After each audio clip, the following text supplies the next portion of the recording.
Thank you, Mr. Chairman. Mr. Smith, when was the initial indictment issued on President Trump? August 1st, 2023, does that sound about right? That's in the election case. That's correct. Correct. And on that election case, after that, you asked for a trial date when? I don't recall as I sit here right now. January 2024, does that sound about right? That sounds about right. Okay, so after the indictment, you in August, you asked for a January trial date. That's like 5 months? 5 months?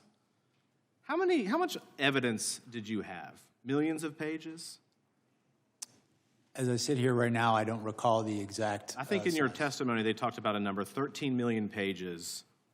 Is that a ballpark accurate number?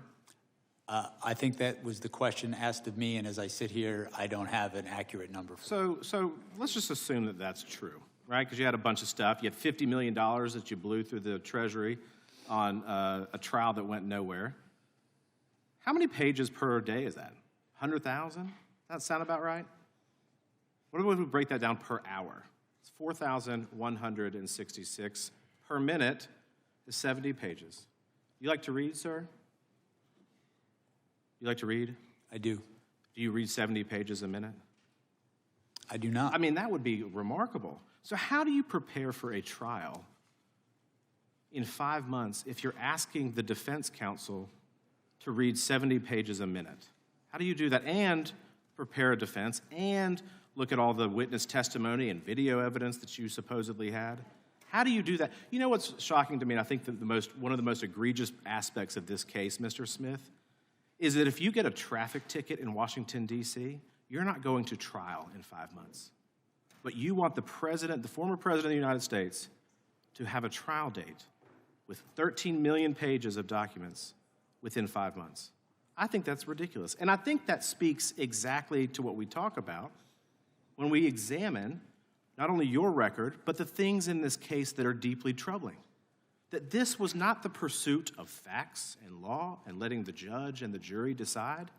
That this was an exercise in it was a political hit shop, timed perfectly against the President of the United States.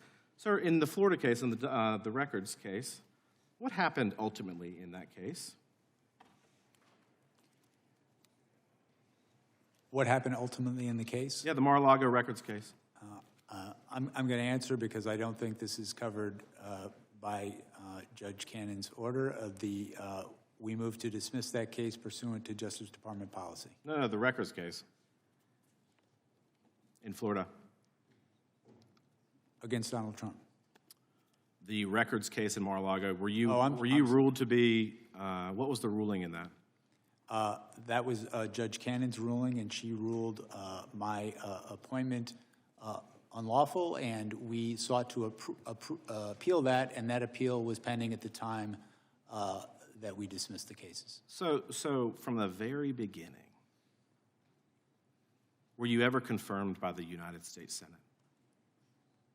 I have never been confirmed by the United States Senate. I will say that the history supporting my appointment is over 100 years old. Other special counsels. But isn't there a statute on the appointment? I mean, you have to be confirmed by the Senate. So I think that's kind of interesting. But I think the point is, from the very beginning, on the documents case and others, you weren't even lawfully appointed, and that's why Judge Cannon ruled the way that she did.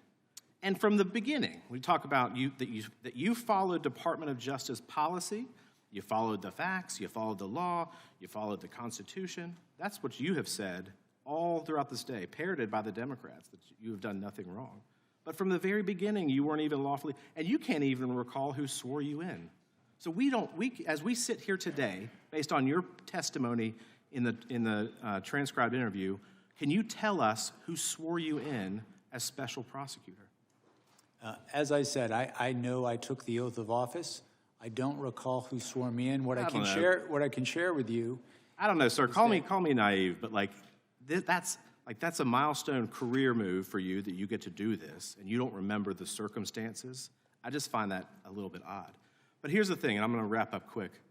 You're unconstitutionally appointed. You breached the 60-day rule, releasing this very partisan attack against the president right before the election. You tampered with evidence in the Mar-a-Lago case that you admitted to in court filings. You subpoenaed members of Congress and their phone records in violation of the Constitution, of current statutes. You didn't even let the court know that these were members of Congress.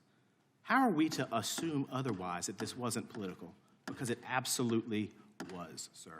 And I yield back. Wait just a second. We have one more thing to share. We want to say a heartfelt thank you for watching and supporting PBS News. Without you, we simply wouldn't be able to provide the news and the information that you trust. So thank you from everybody here at PBS News. Support journalism you trust. Support PBS News. Donate now, or even better, start a monthly contribution today.